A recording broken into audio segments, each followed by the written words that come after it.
के आसिम मुनीर साहब वॉशिंगटन गए थे, फ्लोरिडा टैंपा गए थे, वहाँ उनके सर फिर गए और वो अनाप शनाप बकने लगे वहाँ जाकर।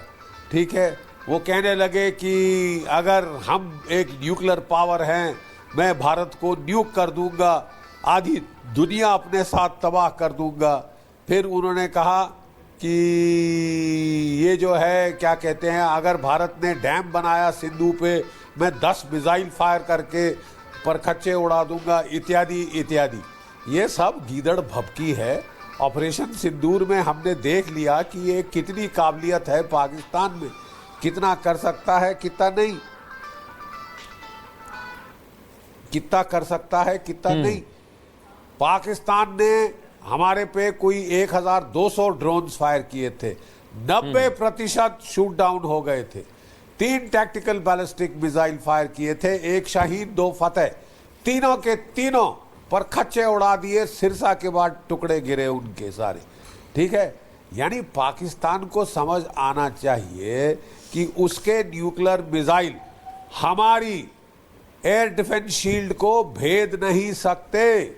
और ये तो रक्षात्मक है, हमारे S-400 उसके परखच्चे उड़ा देंगे जैसे ही वो उठता है अपने इलाके से, और उड़ा के प्रदर्शित किया है दुनिया के सामने। फिर हमारे पास ऑफेंसिव मीन्स है। हमने जो न्यूक्लियर कमांड पोस्ट था नूर खान में, उसके परखच्चे उड़ा दिए। जो ड्रोन कमांड पोस्ट था मुरीद एयरबेस में, उसके परखच्चे उड़ा दिए। 3 हैंगर बर्बाद किए जहां पे एवैक थे, F-16 जहाज थे, और जकोबाबाद में तो कोई 12 F-16 जहाज थे उस हैंगर में। कम से कम 8, 9, 10 तो बर्बाद हो गए होंगे, बाकी को अच्छा खासा डैमेज हुआ होगा, क्योंकि 80 फुट का छेद है उस हैंगर की टॉप में। ठीक है साहब। और हमने इनकी जो एयरफील्ड जहां से इसके फाइटर टेक ऑफ कर सकते थे, वो हमने बिल्कुल क्रेटर कर दी। और बख्शी सर, ये जो तस्वीर आज हम देख रहे हैं, ये प्रधानमंत्री नरेंद्र मोदी ने दुनिया को बताया है कि ये भारत की ताकत है और भारत इसी तरह से आगे बढ़ेगा। लेकिन आज प्रधानमंत्री नरेंद्र मोदी ने कई बातों का जिक्र किया है। बड़ी बात है, हम आपको बता दें, जनता के हित की बात की है, किसानों की बात की है, और बड़ी बात ये 12 लाख पर इनकम टैक्स जीरो किया, इसका भी जिक्र किया है। GST रिफॉर्म की भी प्रधानमंत्री नरेंद्र मोदी ने बात की और कहा है कि दिवाली आने वाली है, वो दर काफी कम हो जाएगी। जनता के जरूरत के सामान बीता दशक रिफॉर्म और परफॉर्म कर रहा है। अंग्रेजों के समय के कानून खत्म किए गए हैं। सिर्फ इतना ही नहीं, मौजूदा कानूनों को बेहद सरल किया जा रहा है। और सबसे बड़ी बात यह है कि आज इन पर भी फोकस रहा है प्रधानमंत्री नरेंद्र मोदी का। संजीव कौशिक साहब हमारे साथ स्टूडियो में मौजूद हैं, राजनीतिक विश्लेषक है, वरिष्ठ पत्रकार समीर चावगांवकर भी हमारे साथ आ गए हैं। संजीव जी, आज प्रधानमंत्री नरेंद्र मोदी ने किसानों का भी जिक्र किया। सुरक्षा की तो बात की है, लेकिन किसानों की बात की, युवाओं की बात की है। आप क्या कहेंगे इस पर?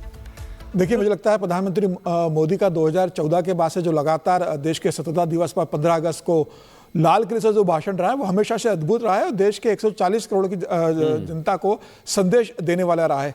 आज तो प्रधानमंत्री मोदी ने कई ऐसे बातें बोली है। प्रधानमंत्री मोदी ने कहा कि इतिहास से हमें सब सीखना है और भविष्य का निर्माण करना है। उन्होंने कहा, एक बहुत बड़ी बात उन्होंने कही कि उन्होंने कहा, भाई गरीबी हटाओ का नारा लंबे समय तक हम सुनते रहे, लेकिन गरीबी हटाने का प्रयास नहीं हुआ। 25 करोड़ लोगों को इस सरकार ने गरीबी से बाहर निकाला, उसका प्रधानमंत्री मोदी ने जिक्र किया। प्रधानमंत्री मोदी ने इस बात का भी जिक्र किया कि इस बार डबल दिवाली बनने वाली है। दिवाली के पहले लोगों को दिवाली बनाने की खुशी प्रधानमंत्री मोदी ने आज देश के दी है। 1 लाख करोड़ रुपया युवाओं के लिए जो प्रधानमंत्री ने घोषणा की है कि हम खर्च करेंगे युवाओं के लिए, वो एक बड़ी घोषणा थी। और सबसे बड़ा मुझे लगता है कि आज प्रधानमंत्री मोदी ने राष्ट्रीय स्वयंसेवक संघ के 100 साल के उपलक्ष्य में जो संघ की आज तारीफ की कि देश दुनिया का सबसे बड़ा NGO है और देश के योगदान में जो संघ का भूमिका है उसको हम गर्व से देखते हैं। मुझे लग रहा है आज प्रधानमंत्री मोदी ने संघ का जो 100 साल का कार्यकाल रहा है, उस 100 साल से देश के निर्माण में जो संघ की भूमिका रही है, उसको आज प्रधानमंत्री ने लाल किले के प्राचीर किले से आज स्वीकार किया।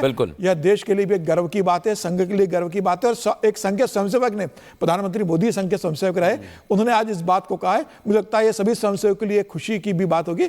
और खासतौर से प्रधानमंत्री मोदी ने आज जिस बात का जिक्र करा है कि भाई वोकल फॉर लोकल, आप मतलब देश में बनी बिल्कुल, हुई ये चीजें कर दो, बहुत इसकी बड़ी बात बहुत कही बड़ी है। बात उन्होंने बोली है कि भविष्य निर्माण के लिए और जी। और संजीव जी, आप कुछ कह रहे थे, अपनी बात कंटिन्यू कीजिएगा, लेकिन सवाल मेरा ये है कि आज प्रधानमंत्री ने हर एक पहलू को छुआ है। लाल किले की प्राचीर से उन्होंने हर उस बात का जिक्र किया है जिसका इंतजार देश के लोगों को पूरे साल भर रहता है कि आज प्रधानमंत्री लाल किले से बहुत बड़ी बातें करने वाले हैं। लेकिन वो सिर्फ बातें नहीं थी, आम जनता से जुड़ी हुई चीजें थी जिससे लोगों ने कनेक्शन महसूस किया। सबसे पहले तो समस्त देशवासियों को स्वतंत्रता दिवस की हार्दिक शुभकामनाएं। मुद्दे पे आते हैं। प्रधानमंत्री ने बहुत सारी ऐसी बातें भी कही जो लोगों को इंतजार था और भारतीय जनता पार्टी के लोगों को भी इंतजार था। प्राचीर से, लाल किले के प्राचीर से पहली बार आरएसएस की वो तारीफ कर रहे थे। 75 साल का वो भय जो भारतीय जनता पार्टी के अंदर या हमारे जहन में जो बात चल रही है, शायद उससे भी वो इंगित करके कुछ कहना चाह रहे थे। महत्वपूर्ण बात यह है कि वो कह रहे थे कि सेना के शौर्य के बारे में या सेना के पराक्रम के बारे में। उन्होंने कहा कि खून और पानी एक साथ नहीं चल सकता। मैं मानता हूँ खून और पानी एक साथ नहीं बहना चाहिए, लेकिन जब आप पानी बंद करते हैं तो केवल आतंकियों का पानी बंद करते हैं या वहाँ के जनता के लिए भी पानी बंद करते हैं? आप जब एक्शन लेते हैं पाकिस्तान के ऊपर तो कहते हैं कि हमारा ठिकाना केवल और केवल आतंकियों का ठिकाना रहेगा। वहाँ स्टॉप करते हैं कि वहाँ के नागरिकों से हमें कोई दुश्मनी नहीं है और पानी नागरिकों के लिए बंद करते हैं। तो ये विरोधाभासी परस्पर जो बातें हैं वो लोगों को समझ में बातें आ रही हैं। महत्वपूर्ण बात यह है कि वो तमाम तरह की बातें तो कर गए, लेकिन युवाओं के लिए, किसानों के आय को दुगुनी करने के लिए लगातार वो इस पर फोकस करते रहे। क्या हो पाया? हवाई जहाज वाला, हवाई चप्पल वाला हवाई जहाज पे चढ़ पाया क्या? और एक और बात कही, उसका भी मैं जिक्र कर देता हूं और सुनवा भी देता हूं दर्शकों को, संजीव जी, क्योंकि अपने संबोधन के दौरान उन्होंने डेमोग्राफी का जिक्र किया है। पीएम मोदी ने कहा कि सोची समझी साजिश के तहत डेमोग्राफी बदली जा रही है। क्या कहा, सुनवाते हैं आपको। मेरे प्यारे देशवासियों, मैं आज देश के सामने एक चिंता, एक चुनौती के संबंध में आगाह करना चाहता हूं।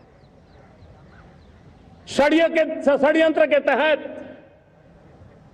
सोची समझी साजिश के तहत देश की डेमोग्राफी को बदला जा रहा है। एक नए संकट के बीज बोए जा रहे हैं और ये घुसपैठिए मेरे देश के नौजवानों की रोजी रोटी छीन रहे हैं। एक घुसपैठिए मेरे देश की बहन बेटियों को निशाना बना रहे हैं। ये बर्दाश्त नहीं होगा। ये घुसपैठिए भोले भाले आदिवासियों को भ्रमित करके उनकी जमीनों पर कब्जा कर रहे हैं। ये देश सहन नहीं करेगा। और इसलिए मेरे प्यारे देशवासियों, जब डेमोग्राफी परिवर्तन होता है, सीमावर्ती क्षेत्रों में डेमोग्राफी में परिवर्तन होता है, तब राष्ट्रीय सुरक्षा के लिए संकट पैदा होता है। देश की एकता, अखंडता और प्रगति के लिए ये संकट पैदा, सामाजिक तनाव के बीज बो देता है। और कोई देश अपना देश घुसपैठियों के हवाले नहीं कर सकता है। दुनिया का कोई देश नहीं कर सकता है, तो हम भारत को कैसे कर सकते हैं?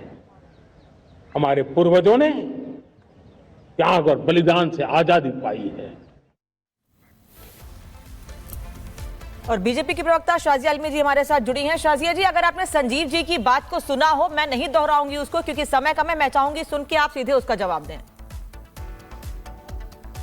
जी, मैं सुन नहीं पाई थी संजीव जी की बात, लेकिन अभी भी जो प्रधानमंत्री बात कर रहे हैं, साफ जाहिर है कि एक तो उनका भाषण हमेशा में इतनी आत्मीयता होती है, सीधे दिल तक जाता है, हर एक इंसान तक जाता है।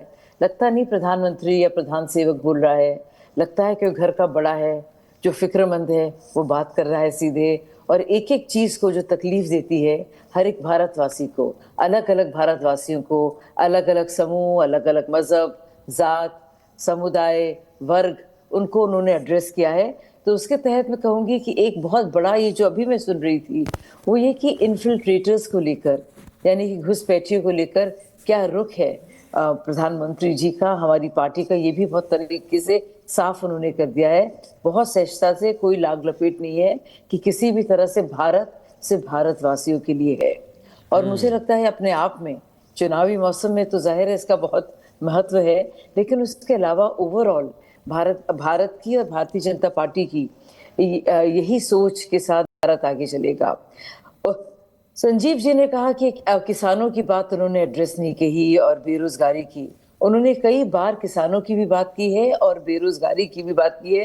उन्होंने, जैसे कि अभी समीर जी ने बताया, सबसे गरीब तबका 25 करोड़ गरीबों को बाहर निकालने का, गरीबी रेखा से बाहर उठाने का काम किया है। इसके अलावा जो उन्होंने कहा है विदेश को लेकर कि किसी भी तरह से हमारे देश के किसान जो हैं कभी भी उनको परेशान नहीं किया जा सकता, उनको कभी भी किसी भी नीति के तहत उनके साथ कोई कॉम्प्रोमाइज की गुंजाइश नहीं है। मुझे लगता है कि जी बिल्कुल। और प्रधानमंत्री नरेंद्र मोदी ने आज हर वर्ग की बात की है, सुरक्षा से लेकर किसानों की बात की है